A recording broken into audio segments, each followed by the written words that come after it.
नारायणं नमस्कृत्य नरं चैव नरोत्तमं देवीं सरस्वतीं व्यासं ततो जयमुदीरये।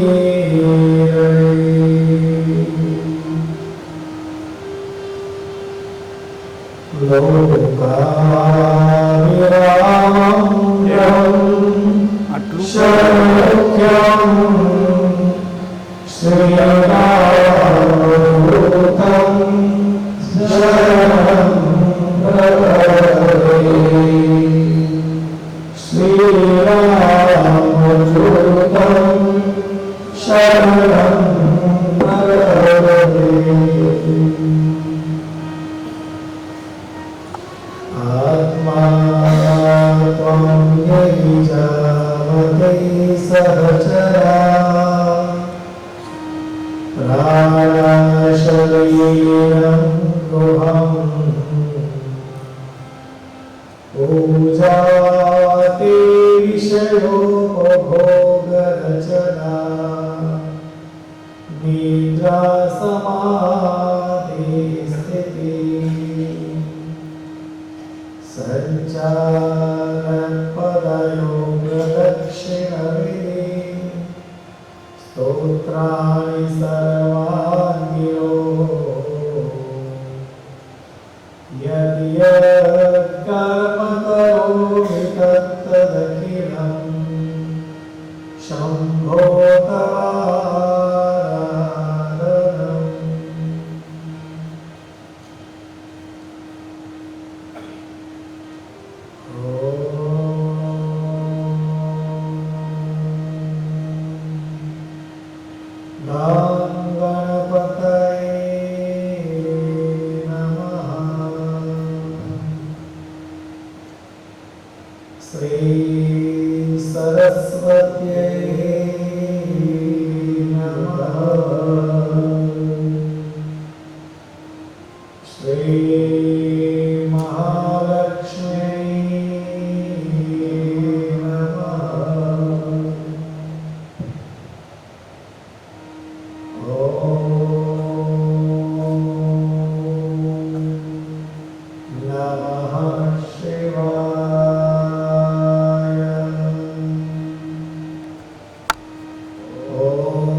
નિગોરા ગ્રંથનો અભ્યાસ કરવા માટે જઈ રહ્યા છે.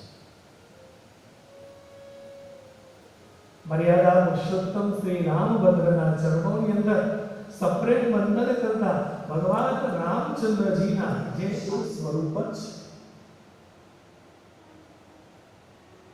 સરિતાબેન, બાબુભાઈ, મણિલાલ પટેલ, કાંતિલાલ, અંબાલાલ પટેલ, પ્રહલાદભાઈ, કાશીરામભાઈ પટેલ, અંબારામભાઈ, ઈશ્વરદાસ પટેલ, નવીનભાઈ ઈશ્વરદાસ પટેલ, કિરીટભાઈ, હરગોવનદાસ પટેલ, જોઈતાભાઈ, શામદાસ પટેલ, રવિલાબેન, અશ્વિનભાઈ અને ગંગા સ્વરૂપ પટેલ, સુરજબેન, અંબાલાલ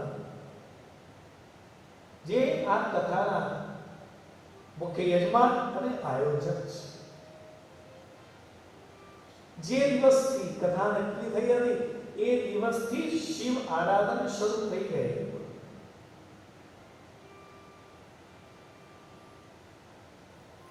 જે દિવસે આવીને હરેશભાઈએ વાત કરી કે મહારાજ આપણે કથા કરવાની છે, ભાગવત થઈ છે અને ભાગવતની કથાનું શ્રવણ કર્યું છે, પણ અમારા ગામના જે વિસલવાસણના ગ્રામજનો છે એમને મારે શિવ તત્વ વિશે સમજાવવું છે. શિવ તત્વ શું છે એનો ખ્યાલ આવે. આપણે બધા શિવ ભક્ત તો છીએ, કારણ કે ગામ હોય એટલે શિવ મંદિર હોય.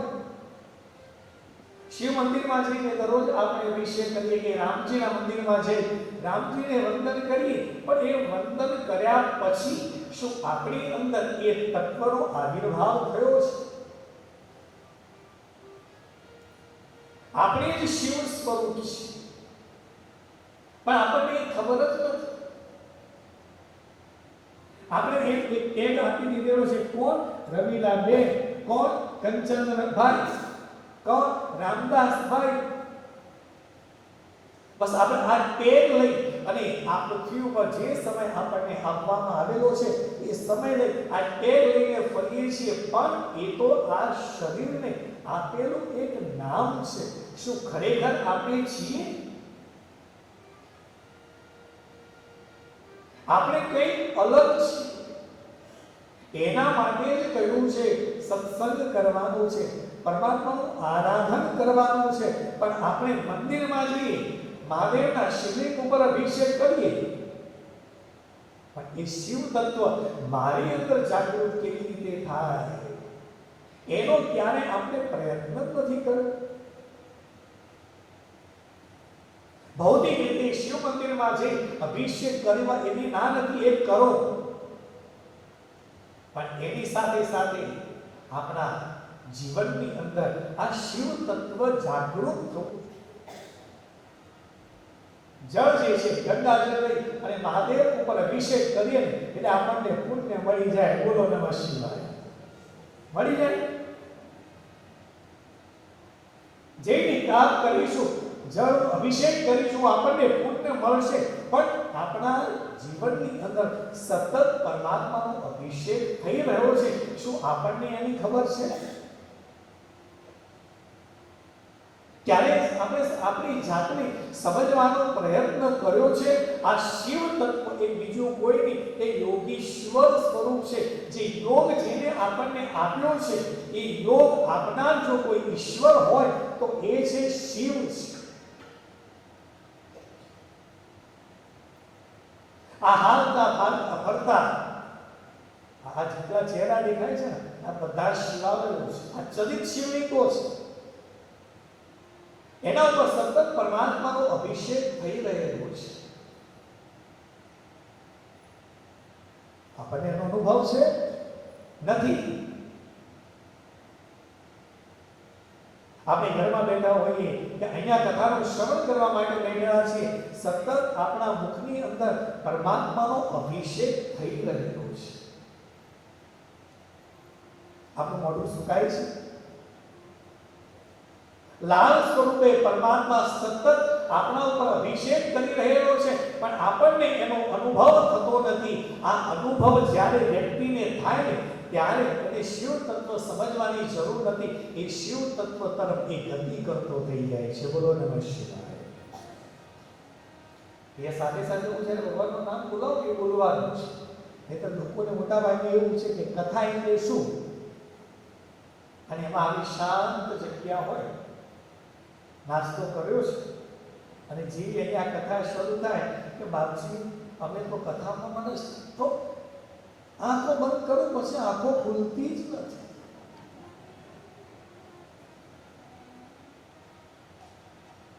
એટલા માટે આધુનિક સમયની અંદર અત્યારના જે મોટિવેટરો જે છે એ એમ કહે છે કે સતત સામે જે ઓડિયન્સ છે એમને કંઈક બોલાવતા રહેવું, જેથી એ સતત જાગૃત અવસ્થામાં રહે. એટલે અહીંથી જ્યારે કહો ને ઓમ નમઃ શિવાય, તો સાથે તમારે પણ બોલવાનું છે. કેમ? આપણી દ્રષ્ટિ જે છે એ શિવ મહાપુરાણ જે ગ્રંથ છે એની ઉપર છે. પરમાત્માનું આ વાંગમય સ્વરૂપ છે, આપણે એના દર્શન કરીએ છીએ. અહીંથી જે કથા કહેવાય રહી છે એનાથી શ્રવણ કરી રહેલા છીએ, કાન પવિત્ર થઈ રહેલા છે. હવે પવિત્ર કોને કરવાનું છે? આપણે આપણી વાણીને પણ પવિત્ર કરવાની છે. બાપજી વાણી પવિત્ર કરવાની, અમારે સાંભળવાનું છે. એટલા માટે અમે તમને બોલાવેલા છે અને તમે પાછા અમને બોલાવો છો. હા, એ ભાઈ વાત કરી ને, ખૂબ સુંદર એવો આશ્રમ છે કે ધ્યાનનું કેન્દ્ર છે. હવે આ સમય જે આપણને મળ્યો છે ને, આ સમયને જેટલો યુટિલાઇઝ કરી શકીએ, આ સમયનો જેટલો સદુપયોગ કરી શકીએ ને, એટલો આપણા માટે મહત્વનું છે. ગઈકાલે આવ્યા ત્યારથી જો કેટલી શાંતિ છે. 8 વાગે ભોજન કરી લીધું, 8:30 પોણા 9 તો બધા પાલી ગયા.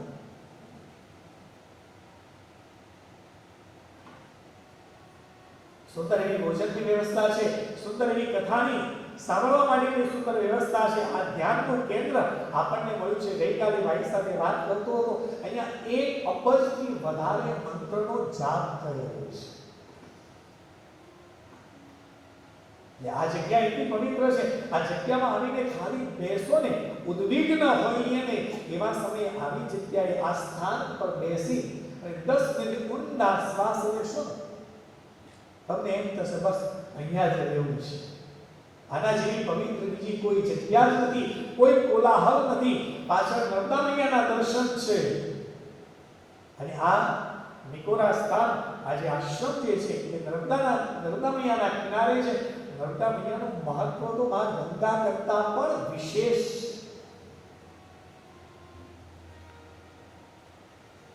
જેટલું મહત્વ ગંગાનું છે એનાથી સવિશેષ મહત્વ માં નર્મદાજીનું છે. આ જે સમય છે એ નર્મદા પરિક્રમાનો સમય છે. લોકો માં નર્મદાની પરિક્રમા કરે છે. અને કહેવાય છે કે જે વ્યક્તિ નર્મદાની પરિક્રમા કરે ને, એને પરિક્રમા કરતો હોય એ દરમિયાન એને માં નર્મદા મૈયા એને દર્શન આપે છે. કોઈ પણ સ્વરૂપે આવી અને તમારું કાર્ય પૂર્ણ કરે છે. બોલો નમઃ શિવાય. આ જગ્યાનું સ્થાન, આ સ્થાનનું મહત્વ કેટલું છે એ હું તમને કહી રહ્યો છું. અહીં આવેલા છીએ વાતો કરવા માટેનું આખી જિંદગી છે. ઘર છે ને, હવે ઘરેથી અહીંયા આવ્યા છીએ. ખૂબ સુંદર આયોજન જે અમિતભાઈ અને ગાંધી કાકાને આ બધા છે આવ્યું. તમે 2-3 મહિના પહેલાથી આવેલા હતા. આ સુંદર આયોજન કરવા માટે કેટલું એમને દોડાદોડી કરી છે. આ સુંદર સ્થાન આપણા માટે પસંદ કર્યું છે. હવે આપણી જવાબદારી છે કે આ જગ્યાને આપણે કેટલી સરસ રીતે ઉપયોગ કરીએ છીએ, આ સમયનો કેવો ઉપયોગ કરીએ છીએ, જેથી આવનારું જે જીવન જે છે આપણું, કારણ કે ધીરે ધીરે વ્યક્તિ મોટા ભાગે બધા વડીલ છે, ધીરે ધીરે શિવ તરફ ગતિ કરવાનું છે. ઠીક છે, અત્યાર સુધી સંસારનું કામ કર્યું, પણ એક તક આપણને મળી છે. માણસ જ્યારે મૃત્યુની તરફ જાય ને, તો મૃત્યુનો દેવ કોણ છે? મહાદેવ છે. તો મહાદેવ સાથે પરિચય કેળવવો પડશે. જ્યારે પરિચય કેળવીશું ને, તો જ અંત સમય જ્યારે આપણા દેહ છોડીને જવાનો વારો આવશે એ વખતે ડર નહીં. કારણ જેની સાથે દરરોજનો નાતો હોય ને, જેની સાથે સંબંધ જોડાયેલો હોય ને, એ વ્યક્તિ પાસે જતા, એ ઈશ્વર પાસે જતા વ્યક્તિને ક્યારે ડર ન લાગવો જોઈએ. મૃત્યુને પણ આનંદથી સ્વીકારે. કાંઈ નહીં પ્રભુ, હવે હું તારી પાસે આવી રહ્યો છું. બોલો નમઃ શિવાય. ઓમ નમઃ શિવાય. હરિ ઓમ નમઃ શિવાય. ઓમ નમઃ શિવાય. હરિ ઓમ નમઃ શિવાય. ઓમ નમઃ શિવાય. હરિ ઓમ નમઃ શિવાય. હરિ ઓમ નમઃ શિવાય. હરિ ઓમ નમઃ શિવાય. ઓમ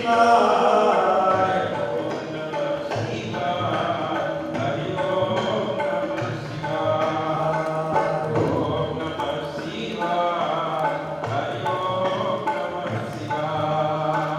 ઓમ નમઃ શિવાય. હરિ ઓમ નમઃ શિવાય. ઓમ નમઃ શિવાય. હરિ ઓમ નમઃ શિવાય. ઓમ નમઃ શિવાય. હરિ ઓમ નમઃ શિવાય. આયો આય. ઓમ નમઃ શિવાય. હરિ ઓમ નમઃ શિવાય. ઓમ નમઃ શિવાય. હરિ ઓમ નમઃ શિવાય. ઓમ નમઃ શિવાય. હરિ ઓમ નમઃ શિવાય. એ સમાજનું, આપણે પરિવારનું જે કાર્ય લઈને બેઠેલા હતા, નોકરી કરી, ધંધો કર્યો, લગ્ન થયા, બાળકોને મોટા કર્યા, એમને નોકરી ધંધે લગાવ્યા. અરે હવે તો છોડો. હવે કઈ જે સમય છે એ પરમાત્માને આપવાનો છે, પ્રભુને આપવાનો છે. અહીંયા આવ્યા છીએ ને, હવે આ 4 દિવસથી આપણે ટેવ પાડવાની છે કે પ્રભુ હવે એવું કરવું છે કે સંસારમાં જઈએ, 15-20 દિવસ માટે જઈએ, પાછા પ્રભુના કામની અંદર લાગી જઈએ. તો જ અંત સમયે જ્યારે પરમાત્મા ની નજીક જવાનું આવે, પરમાત્મા પાસે જવાનું હોય ને, ત્યારે ડર નહીં રહે. કેમ? કારણ કે એની સાથે મારો સંબંધ જોડાયો છે. જેમ આ મારો પરિવાર છે, એમ પ્રભુ પણ મારો પિતા છે. મારે એની પાસે જવું છે, એનો ડર નહીં. એક ઉદાહરણ યાદ આવી રહેલું છે કે એક ભાઈ હતા, એ સ્વામી વિવેકાનંદની પાસે જાય છે. કે સ્વામી વિવેકાનંદજી કહે છે કે પ્રભુ મારે પરમાત્માને પ્રાપ્ત કરવો છે, મારે પ્રભુના દર્શન કરવા છે. જે તમને માં કાળીના દર્શન થયા, મને પણ પરમાત્માના દર્શન થાય એવું કાંઈક કરો. સ્વામી વિવેકાનંદે કહ્યું છે કે એક કામ કર, આ કૂતરો છે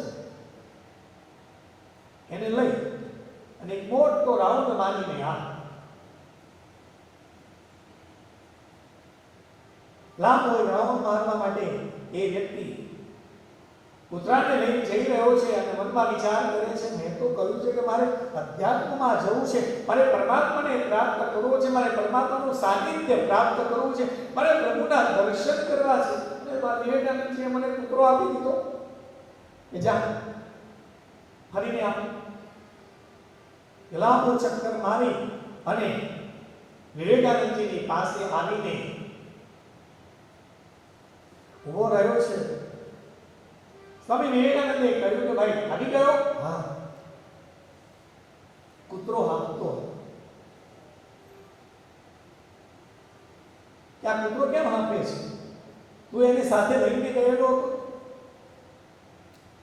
બાજુ એને લઈને ગયો, પણ જેમ જેમ આવી રસ્તા ઉપર જતો હતો ત્યારે એને બીજા કૂતરા મળતા હતા ને, એ દોડતો એમની પાછળ ભાવ ભાવ ભાવ ભાવ કરતો જાય. ત્યાંથી પાછો એને પકડીને લાવો, પાછો આગળ જો, પાછા બીજી શેરીમાં જો, ત્યાં બીજા કૂતરા મળે, પાછો એમની પાસે ભાવ ભાવ કરતો જાય છે. એમાં એ હાંકી ગયો છે.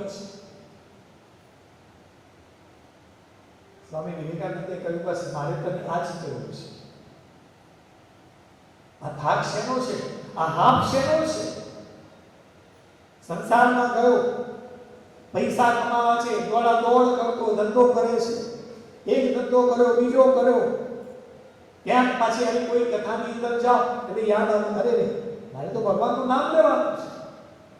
પાછો એ માર્ગ ઉપર આવે છે, થોડો આગળ જાય, પાછો કોઈ આવે, અરે અહીંયા ધંધો કર્યો, ચલ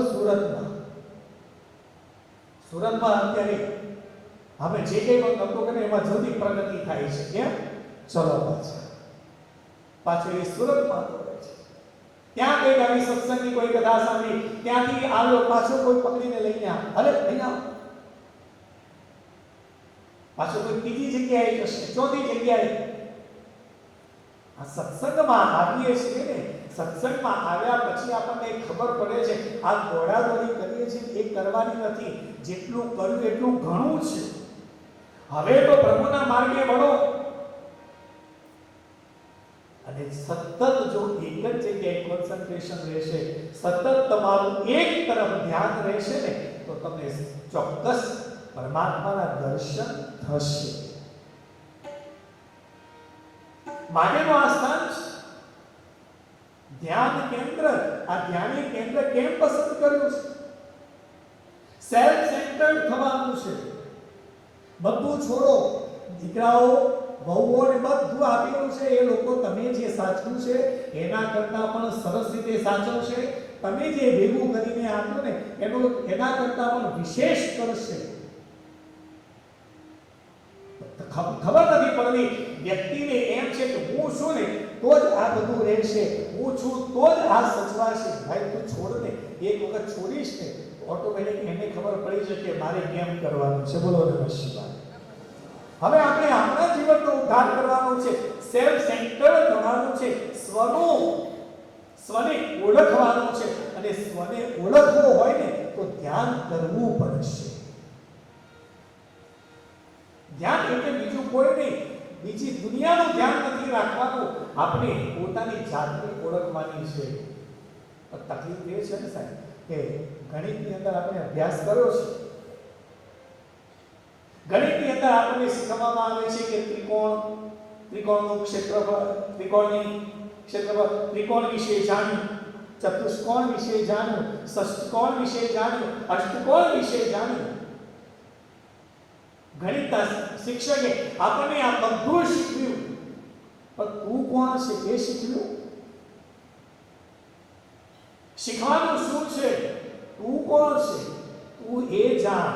અને જ્યારે વ્યક્તિને પોતાના વિશે જો જાગૃતતા પ્રાપ્ત કરવી હોય, પોતાની જાતને ઓળખવી હોય ને, તો એના માટે એને પોતે ઇન્ટ્રોસ્પેક્ટ કરવું પડશે, એને ધ્યાન કરવું પડશે. અને એ ધ્યાન કરશે ને તો જ એને સ્વનો પરિચય થશે, પોતાની જાતનો પરિચય થશે. આ મહાદેવની કથા એ બીજી કઈ નહીં, એ સ્વને જાગૃત કરવાની, સ્વને ઓળખવાની કથા છે. અરે મેલા પોતાને એ જાણ ભલા તમા, મેલા પોતાને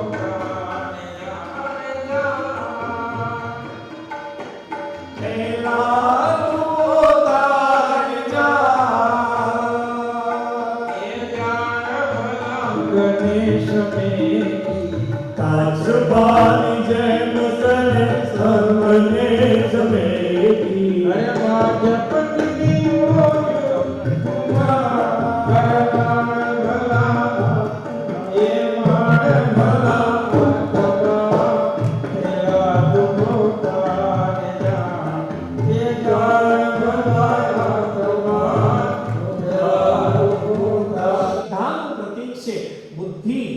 શ્રદ્ધાનું રૂપ લઈ લે અને ભવાની બની જાય, ત્યારે આ વિશ્વાસ સાથે શ્રદ્ધા, આ બુદ્ધિ જે છે એ પરમાત્મા શિવ સાથે વરે છે, એ લગ્ન કરે છે. આપણી બુદ્ધિ જે છે ને ત્યાં કહ્યું છે, પહેલો જે શ્લોક તમે સાંભળ્યો, આત્મા ત્વમ ગિરિજા મતિ. આત્મા એ શિવ તું છે. આત્માત્મમ ગિરિજા મતિ. ગિરિજા એટલે કોણ? પાર્વતી. એ કોણ છે? મતિ એટલે બુદ્ધિ છે. આ શ્રદ્ધારૂપી જે બુદ્ધિ જે છે એ પરમાત્માને, શિવ એટલે શું? વિશ્વાસ. શિવ એટલે કોણ? કલ્યાણ. એની સાથે જ્યારે વિશ્વાસ સાથે શ્રદ્ધા વરે છે ત્યારે શિવ અને પાર્વતીના લગ્ન થાય છે. જ્યારે આત્મ તત્વ જાણી લીધું, બુદ્ધિને પરમાત્માને અર્પણ કરી, આત્મા ત્વમ ગિરિજામતી સહચરા પ્રાણાશ્રયમ ગૃહમ, પંચ પ્રાણ જે છે મહાદેવના 5 ગણ છે.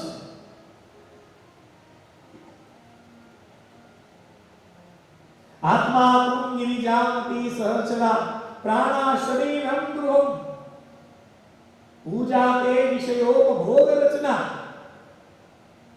શંકરાચાર્ય શું કહે છે? આ શિવ માનસ પૂજાનો ખૂબ સુંદર શ્લોક છે.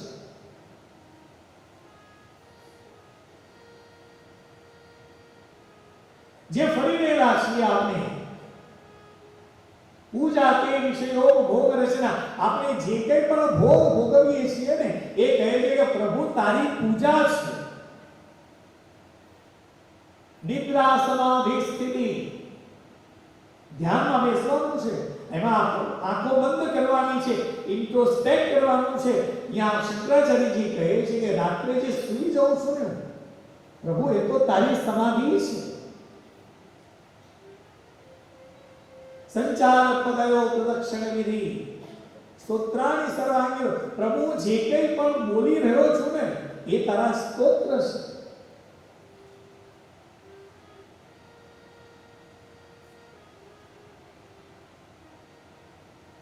યદ કર્મ કરોમિ તત્તદખિલમ શંભો તવારાધનમ. હે મહાદેવ, હું જે કંઈ પણ કાર્ય કરી રહ્યો છું એ બધું જ પ્રભુ હું તારું કાર્ય કરું છું, હું મારું કામ કરતો જ નથી. કેટલી ઉચ્ચ કક્ષા આપી છે શિવ મહાપુરાણની અંદર. જે કોઈ પણ કાર્ય કરીએ એ કાર્ય કરતા પહેલા શિવને યાદ કરીને કાર્ય કરશો ને તો એ કાર્ય સામાન્ય કાર્ય ન રહેતા એ ભગવાનનું કામ થઈ જશે. જે કંઈ પણ બોલતા હોઈએ એવું બોલીએ કે જેથી પરમાત્માના ગુણગાન ગવાય. આપણી તકલીફ એ છે પરમાત્માના ગુણગાન ઓછા ગાઈએ છીએ અને લોકોની નિંદાઓ બહુ કરીએ છીએ. આપણી વાતોમાં હોય છે શું?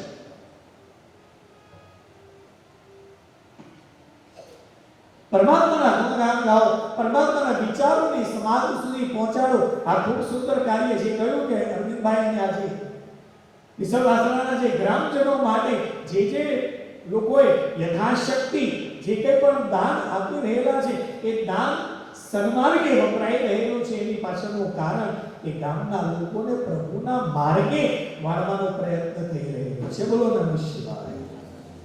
સંપત્તિ બધાની પાસે છે. હું નથી એમ કહેતો કે જેની પાસે છે એ જ ખર્ચ કરે છે.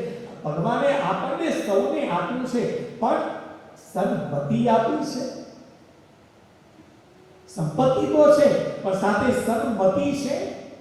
મતિ એટલે વિચાર, સારો વિચાર આવે છે કે આ સંપત્તિનો ઉપયોગ મારે સત્માર્ગે કરવો છે, સત્સંગમાં કરવો છે, લોકો પ્રભુના માર્ગે આગળ વધે એના માટે કરવો છે. એવી મતિ લોકોની પાસે ઘણા ગાડા 2-5 વ્યક્તિઓના મનની અંદર આવો વિચાર આવે કે આપણે આવું કામ કરીએ, સમાજને માટે કંઈક સારું કરીએ. ગામની અંદર મંદિર જે બની રહેલું છે, મંદિરમાં કંઈક સારું કાર્ય થઈ રહ્યું છે, ચલો હું યથાશક્તિ હું મારો ફાળો આપું. સંપત્તિ આવે સાથે સન્મતિ આવે ને તો એ સંપત્તિ સાચી. નહીં તો પછી એ સંપત્તિનો બીજું કાંઈ નથી. પથ્થર કાંકરા છે. આપણે ખિસ્સામાં નોટો લઈને ફરીએ છીએ. આપણને એમ છે કે મારી પાસે સંપત્તિ છે અને હતી અને 2000 ની નોટ બંધ થઈ. શું થયું? પછી એ કાગળની કોઈ વેલ્યુ અત્યારે ઘણા લોકોના ઘરે 2000 ની નોટ રહી ગઈ હશે. જ્યારે એ ચલણમાં હતી ત્યાં સુધી એની કિંમત હતી. અત્યારે તમે એને છૂટી રસ્તામાં નાખો કોઈ લે? કેમ? એની કિંમત જ નથી. તો આ જે પિંડ જે છે એની કિંમત ક્યાં સુધી છે? જ્યાં સુધી એની અંદર આત્મ તત્વ રહેલું છે ને ત્યાં સુધી જ એની કિંમત છે. બાકી જેવું એ આત્મ તત્વ અંદરથી ગયું પછી કોઈ નામથી બોલાવે છે? આપણને બધાને ખબર છે પણ બાતચીત છૂટતું નથી.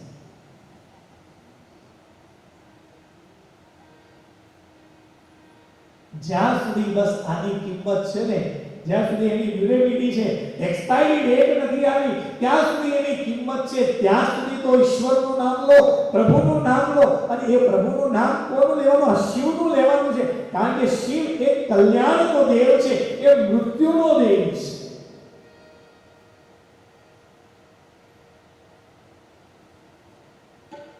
અને શિવ એ લય છે. શિવના મંદિર માટે શબ્દ વપરાયો છે શિવાલય. જે મંદિરની અંદર પરમાત્માની મૂર્તિ, રામચંદ્ર ભગવાનની મૂર્તિ, કૃષ્ણ ભગવાનની મૂર્તિ, રાધા કૃષ્ણની મૂર્તિ કે લક્ષ્મીનારાયણના સ્વરૂપને પધરાવેલું હોય એ બધા મંદિર કહેવાય. પણ જે મંદિરની અંદર નિરાકાર એવા શિવલિંગની સ્થાપના થયેલી હોય એ મંદિર નથી, એ શિવાલય છે.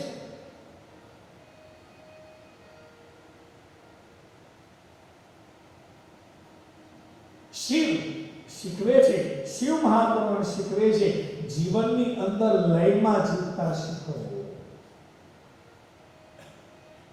જ્યાં સુધી લયમાં જીવન જીવશો ને ત્યાં સુધી આનંદ છે. પણ જેવો લય તૂટ્યો પછી એની કોઈ કિંમત નથી. એ હંમેશા કર્કશ હોય છે. અહીંયાથી તાળી પાડીને વજન દોડાવવામાં આવે ત્યારે બધા તાળી પાડતા હોય, પણ કોઈ વ્યક્તિ ઊંધી તાળી પાડે, આપણને બધાને એ તાળી ડિસ્ટર્બ કરે છે. કારણ બધા લયમાં તાળી પાડી રહેલા છે અને કોઈ એક વ્યક્તિ ઊંધી તાળી પાડે છે ને એટલે એ ખટકે છે. શિવ તત્વ શીખવે છે કે જીવનની અંદર લયમાં જીવન જીવતા શીખો. અને જ્યાં સુધી વ્યક્તિ લયમાં જીવે છે ને ત્યાં સુધી કોઈ તકલીફ નથી. પણ જેવો લય ચૂક્યા એટલે તકલીફ શરૂ થઈ ગઈ. અત્યારે જે સમય આવ્યો, કોરોના પછીનો જે સમય છે એ સમય કયો છે? બધાનો લય તૂટેલો છે.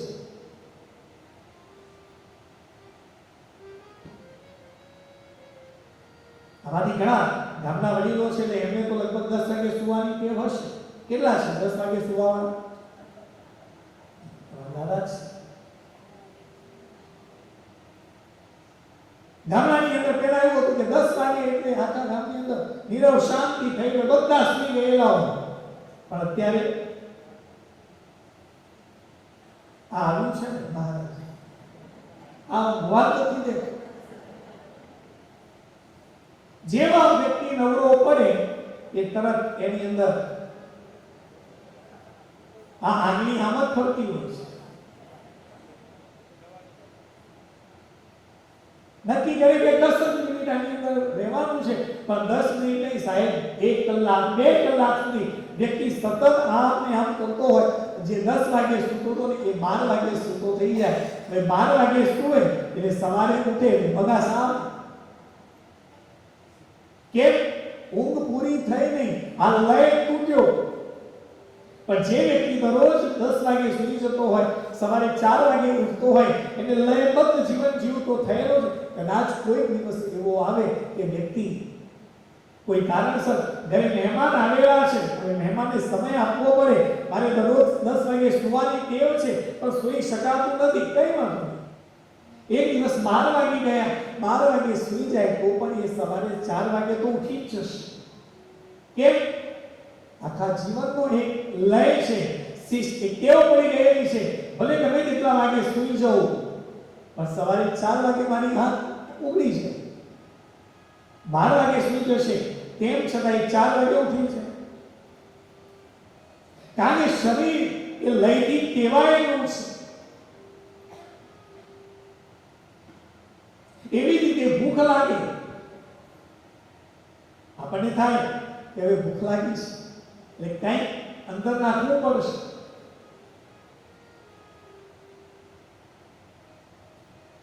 પણ એ ખાઈ લીધું પછી પછી પેટ આપણને યાદ આવે છે? નથી આવતું. અત્યારે લય તૂટી ગયેલો છે એની પાછળનું કારણ આ છે કે જે આવે છે ને એ બધું નાખવું જ છે. લયબદ્ધ જો જીવન આપણે જીવવું હોય ને તો પ્રકૃતિના ખોળે જવું પડશે, શિવના ચરણે જવું પડશે. આ ચાર ધામની યાત્રાએ જઈએ છીએ ને બીજું શું છે? પ્રકૃતિને ખોળે જઈએ છીએ ને એટલે આપણને એનો આનંદ આવે છે. પ્રકૃતિની અંદર મહાદેવ બેઠેલો છે, આવી શાંત જગ્યાએ શિવ સ્વરૂપ વિરાજમાન છે, માં ગિરિજા બેઠેલી છે શક્તિ સ્વરૂપે. પ્રકૃતિની નજીક જઈએ છીએ ત્યારે આપણને આનંદ આવે છે.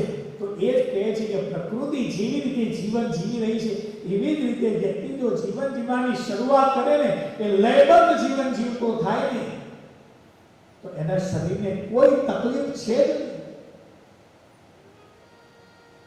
પણ લય તૂટ્યો છે અને એ લય તૂટ્યો છે એના લીધે કરીને અત્યારે આધુનિક સમયની અંદર આપણે દવાના આગ્રહી બની ગયેલા છીએ. આપણે આપણું જીવન એ ગોળીઓ ઉપર ચાલતું થઈ ગયું છે. સૂર્યાસ્ત પહેલા જો આપણે ભોજન લઈ લઈએ તો પચવામાં કેટલું સરળતા રહે. 8:30 વાગે ભોજન 9 વાગે ભોજન કરી તો પચતા વાર લાગે.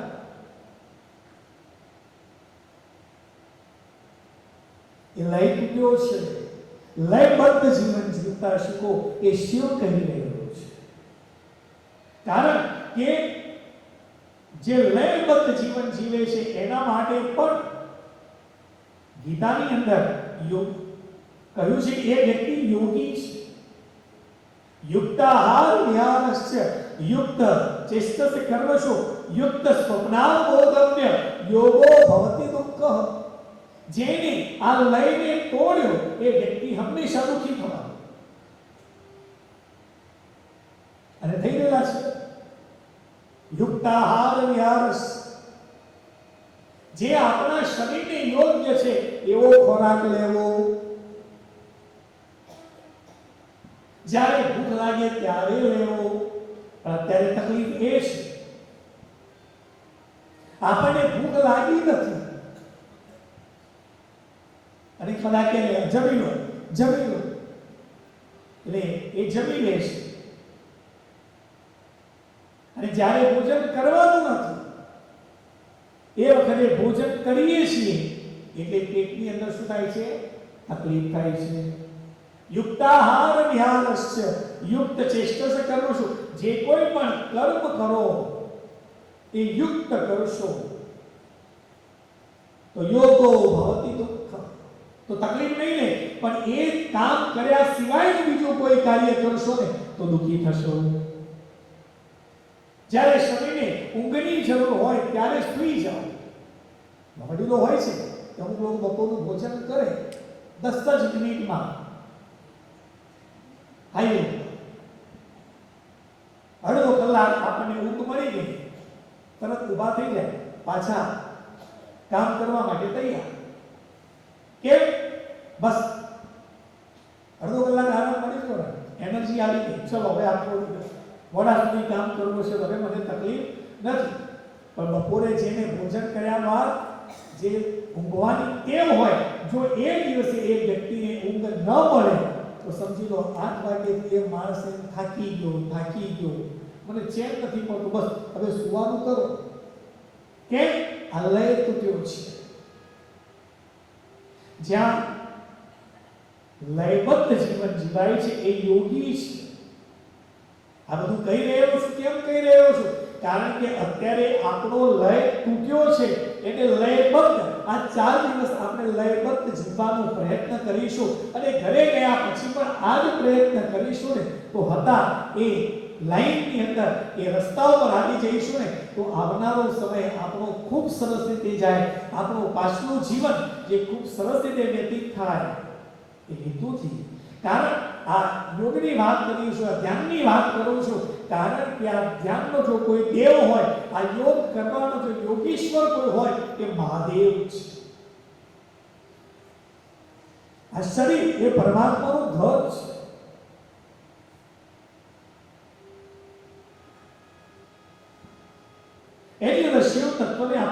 આપવાનું છે. શિવ મહાપુરાણની અંદર આપણે પ્રવેશ કરવા જઈ રહ્યા છીએ. આ શિવ મહાપુરાણ ગ્રંથ જે છે એ શુદ્ધ પુરાણની શૌનક વગેરે ઋષિ મુનિઓને જ્ઞાન આપ્યું છે. 18 પુરાણ છે. આપણને ખબર છે, શ્રીમદ ભાગવત આપણને ખ્યાલ છે. એ જ રીતે શિવ મહાપુરાણ શબ્દ પણ કેવો છે? પુરાણ. પુરાણ એટલે પુરાણ. પણ એ પુરાણની અંદર જે જ્ઞાન આપવામાં આવેલું છે, જે વિચાર આપવામાં આવેલો છે, એ વિચાર કેવો છે? આજના સમયની અંદર આપણે સમજીએ ને તો ખ્યાલ આવે કે ભલે પુરાતન છે, એવું કહીએ છે કે પીળું એટલું સુવર્ણ, જેટલું જૂનું એટલું સારું. જેટલું પુરાતન એટલું સાત્વિક છે.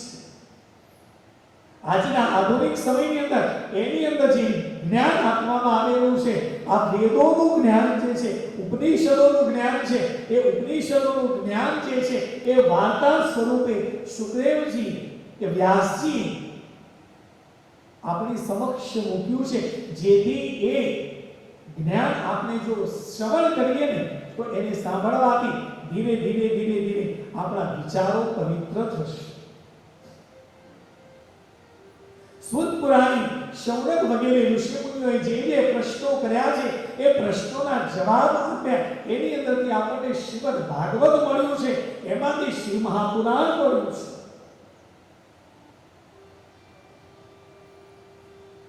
જો કોઈ આદિદેવ હોય તો એ કોણ છે? શિવ છે. કથાઓ છે એની અંદર આપણે જોઈશું તો ખબર પડશે. શૌનક વગેરે ઋષિ મુનિઓએ શુદ્ધ પુરાણીની શ્રીમદ શિવ મહાપુરાણની અંદર શરૂઆત કરી એ પહેલા પ્રશ્નો કર્યા છે. હે શુદ્ધ મહાપ્રજ્ઞ સર્વ સિદ્ધાંત વિતપ્રભો આખ્યાહિને કથાસાર પુરાણામ વિશેષતઃ. હે શુદ્ધ મહાપ્રાજ્ઞ, હે મહાજ્ઞાની એવા શુદ્ધ પુરાણી સર્વ સિદ્ધાંત વિતપ્રભો.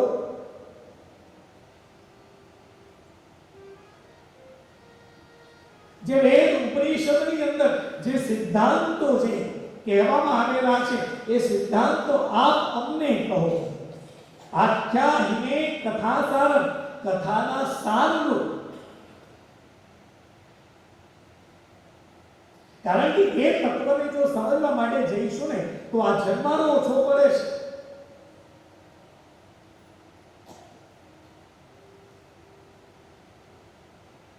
હિન્દુ સંસ્કૃતિની અંદર જે સનાતન ધર્મ જે આપણો છે, એ સનાતન ધર્મની અંદર એટલું બધું જ્ઞાન આપવામાં આવેલું છે કે એ જ્ઞાનનો અભ્યાસ આપણે જન્મથી લઈ અને મૃત્યુ પર્યંત સુધી જો અભ્યાસ કરીએ ને તેમ છતાં આપણે આપણા ગ્રંથોનો પૂર્ણતઃ અભ્યાસ કરી શકીએ નહીં. એટલું બધું સાહિત્ય આપણને વ્યાસજી પાસેથી, વિદ્વાન મહાપુરુષો પાસેથી મળેલું છે.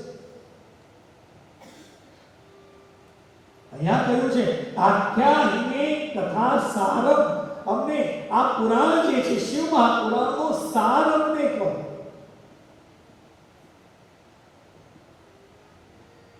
સાર કહ્યો છે આખો શ્રીમદ ભાગવત કે શિવ મહાપુરાણ નહીં, એનો સાર અમને કહો. મહત્વ શેનું છે? સારનું છે. આમ જોઈએ તો દૂધ જે છે, દૂધની માખણ છે અને માખણની અંદર ઘી છે. કોઈ વ્યક્તિને ઘી જોઈતું હોય તો સામે આપણે એક તપેલી ભરી અને દૂધ મૂકી દઈએ એટલે તું આમાંથી ઘી લઈ લે, તો એ દૂધ લેશે તો ઘી મળશે ખરું? એને ન મળે. દૂધને જમાવવું પડે, એની અંદરથી એને વલોવવું પડે, એની અંદરથી માખણ બનાવવું પડે અને માખણની અંદરથી આપણને ઘી મળે છે. આ ઘી એ દૂધનો સાર છે. અહીંયા કહ્યું છે આખ્યાહિને કથાસારમ પુરાણમ મમ વિશેષતઃ.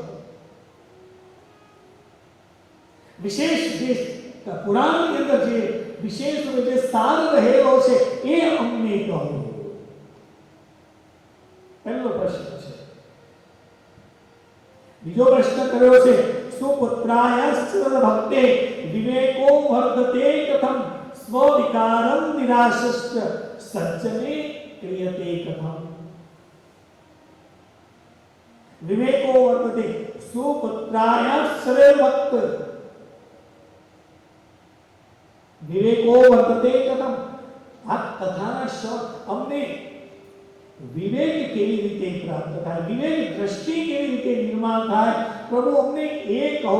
પણ કેવા વ્યક્તિઓએ પૂછ્યું છે સ્વવિકારમ નિરાશશ્ચ સજ્જને ક્રિયતે કથમ.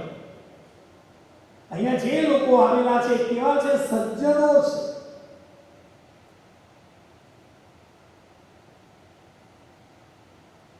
સજ્જન એટલે કોણ? જે પ્રભુના માર્ગે વળેલા છે, જે પ્રભુનો માર્ગે વળેલા છે, પ્રભુના દર્શન માટે દરરોજ જઈ રહેલા છે, એવા સજ્જનો. અને એમને પરમાત્માએ સિલેક્ટ કર્યા છે અને અહીંયા લાવ્યા છે. અનાઉન્સમેન્ટ તો એમને વહેલા કરેલું. વહેલા એ પહેલા ધોરણે જે આવે એમને આપણે લઈ જવાના છે. પણ આવે છે કોણ? જેને પ્રભુના નામની અંદર રસ છે, પરમાત્માના ગુણગાન સાંભળવાની ઈચ્છા છે, એવા વ્યક્તિઓ આવેલા છે. એટલે આપ સૌ સજ્જનો છો. આ કથા સજ્જનો માટેની છે, દુર્જનો માટે છે જ નહીં. દુર્જનો તો જે કરવાના છે એ કરવાના જ છે. સજ્જનો માટેની આ કથા છે. તો પછી આપણો વ્યવહાર પણ કેવો હોવો જોઈએ? સજ્જન વ્યક્તિને શોભે એવો હોવો જોઈએ. બોલો નમઃ શિવાય. એટલે થોડું ચેતવાનું છે. કથામાં આવ્યા છીએ સજ્જન છીએ, પણ કદાચ તો કોઈ દુર્ગુણ આપણી અંદર હોય છોડવાનું છે. લગભગ તો કોઈ એવા વ્યક્તિ હશે જ નહીં કે જેની અંદર કોઈ દુર્ગુણ હોય. બીજું કંઈ હોય તો ખબર નથી. વ્યસન હશે. અહીંયા તો કહ્યું કે કથા કોની છે? સજ્જનોની કથા છે. તો સજ્જન વ્યક્તિને શોભે એવું વર્તન આપણું પણ હોવું જોઈએ. કદાચ દુર્ગુણ આવી ગયો હોય તો પરમાત્માને પ્રાર્થના કરવાની છે કે પ્રભુ આ ક્ષણ જે તે મને આપ્યું છે, આ સમય જે તે મને આપ્યો છે ને, હવે ધીરે ધીરે મારી અંદર જે દુર્ગુણ જે છે, કદાચ કોઈ વ્યસન છે ને, હું છોડવાનો પ્રયત્ન કરું છું. અને અહીંયા આવી અને જો આ કાર્ય કરશો ને, કોઈ વ્યસન હોય અને એને તમે છોડી દેશો ને, તો સૌથી વધારે આનંદ કોને થશે? કોઈ કહેશે? સૌથી વધારે આનંદ તમારી અંદર રહેલું આત્મ સ્વરૂપ જે છે પરમાત્મા એને થશે. અને બીજો આનંદ તમારી પત્નીને થશે. બાપજી કેટલાય વખતથી અમે કહેતા હતા પણ છૂટ્યું નહીં, અને આ કથામાં આવ્યા અને એમનાથી આ છૂટી ગયું એટલે જીવન સુધરી ગયું. બોલો નમઃ શિવાય. છોડવાનો પ્રયત્ન કર. કારણ અહીંયા હું નથી કહેતો, કહ્યું છે કોણ છે? સ્વવિધાનામ નિરાશશ્ચ સજ્જને ક્રિયતે કથમ.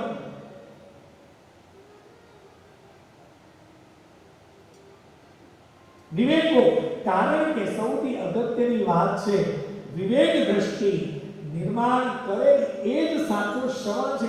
બધા લોકો કથાનું શ્રવણ કરે છે, શ્રવણ કરીને સાંભળીને રાખતા નથી, કાઢી નાખે છે. એક કાને સાંભળી તો પાછા કહે છે બીજા કાને કાઢી નાખ. અહીંયા કાઢી નાખવાનું નથી, કાઢીને એક શ્રવણ કરીને એને સાંભળીને રાખવાનું છે.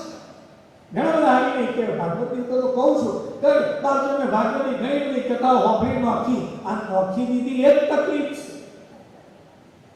એક પરીક્ષિતે એક જ વખત કથા સાંભળીને રાખી અને એ મુક્તિનો અધિકારી બન્યો. આપણે આટલી બધી કથાઓ સાંભળી, આપણને મુક્તિ મળતી નથી. એની પાછળનું કારણ એક જ છે. એક કાનેથી સાંભળી બીજા કાને કાઢી નાખી છે, પણ એ કયું કાઢવાનું છે? કોઈની નિંદા થતી હોય એક કાનેની સામે બીજા કાને કાઢી નાખો, એમાં રસ દાખવવાનો નથી. શ્રવણનો પણ વિવેક હોવો જોઈએ. જીવનમાં સત્સંગ તેમજ શ્રવણનું ખૂબ મહત્વ છે. તમે ગ્રંથોનો અભ્યાસ કરો તો તમને ખ્યાલ આવે કે પશ્ચિમી જે સંસ્કૃતિ જે છે, પશ્ચિમી સંસ્કૃતિમાં એવું કહેવાય છે કે વિદ્વાન કોણ? જે વ્યક્તિએ બહુ વાંચ્યું છે એ વિદ્વાન છે, વેલ રેડ એ વિદ્વાન છે. સનાતન ધર્મની અંદર, આપણી સંસ્કૃતિની અંદર શબ્દ છે બહુશ્રુત, જેને બહુ સાંભળ્યું છે ને એ વિદ્વાન છે. હવે શું સાંભળ્યું છે એ અગત્યનું છે. તમે શું સાંભળો એ અગત્યનું છે. જો લોકોની નિંદા સાંભળી હશે તો તમારું જીવન એવું થશે, પણ જો તમે સદવિચારોને સાંભળ્યા હશે તો તમારું જીવન પર પ્રભુના માર્ગે જતું હશે, લોકો તમને વંદન કરતા થશે. બોલો નમઃ શિવાય. અને જેને બહુ સાંભળ્યું છે ને એ વ્યક્તિ હંમેશા વિવેકી જ હોય. એને શીખવવું પડે. ભક્તિ પોષક, જ્ઞાનદાયક તેમજ કર્મ પ્રેરક શ્રવણના ફાયદા તરફ આપણું ધ્યાન દોરતા શાસ્ત્રકારે બહુ સુંદર એક શ્લોક કહ્યો છે. શ્રુત્વા ધર્મ વિજાનાતિ શ્રુત્વા તજતિ દુર્મતિ શ્રુત્વા જ્ઞાનમ વાપ્નોતિ શ્રુત્વા મોક્ષં ચ વિંદતિ. અર્થાત શાસ્ત્રોનું શ્રવણ કરીને માણસ ધર્મ ની એને સમજ પડે છે. શ્રવણથી જ માણસ અવળી મતીને ત્યજે છે. ખોટી બુદ્ધિ હોય, ખોટા વિચારો હોય, એ જો સદગ્રંથોનો અભ્યાસ કરે કે શ્રવણ કરે તો ધીરે ધીરે એ વ્યક્તિ પોતાની જે દુર્મતિ, જે ખોટા દુરાચાર, ખોટા વિચારો જે આવે છે એને ત્યજે છે. શુત્વા જ્ઞાન આપનોતિ, સાંભળીને જ મનુષ્ય જ્ઞાનની પ્રાપ્તિ કરે છે. જ્ઞાન ક્યારે આવે? સાંભળીશું તો આવશે. આપણે કઈ સાંભળીએ જ નહીં. જે કઈ પણ સારો વિચાર આપવામાં આવી રહેલો છે એ વ્યક્તિ પોતાના કાન બંધ કરે, બંધ રાખે તો એને જ્ઞાન ઉત્પન્ન થાય, પ્રાપ્ત થાય ન થાય. અને શ્રુત્વા મોક્ષં ચ વિંદતિ, સાંભળવાથી વ્યક્તિને મોક્ષની પ્રાપ્તિ થાય છે.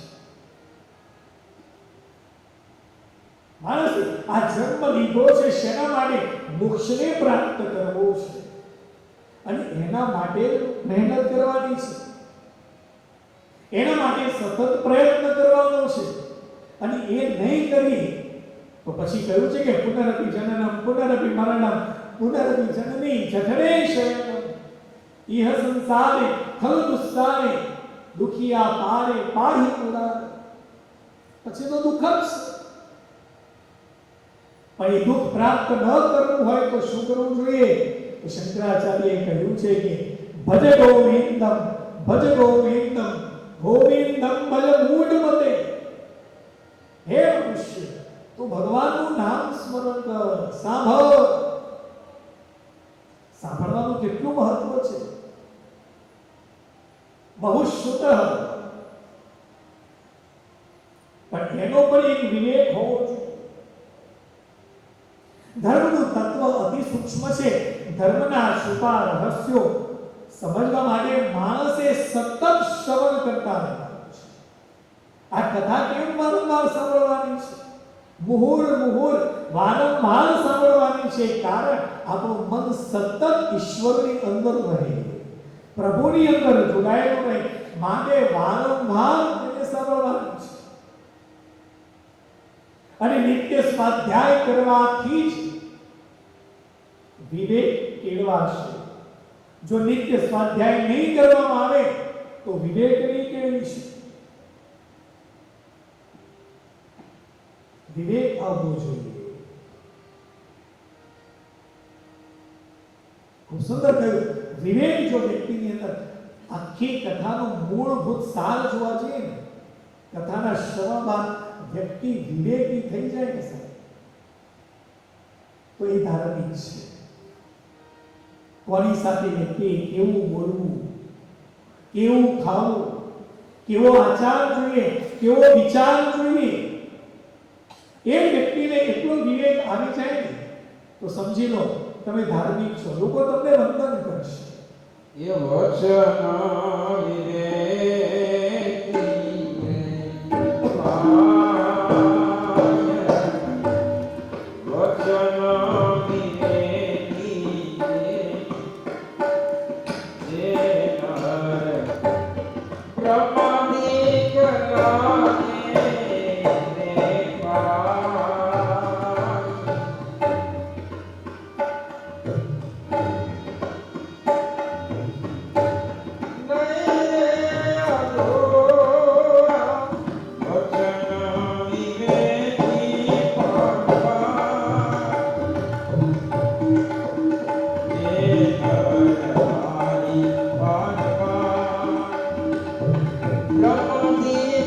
Love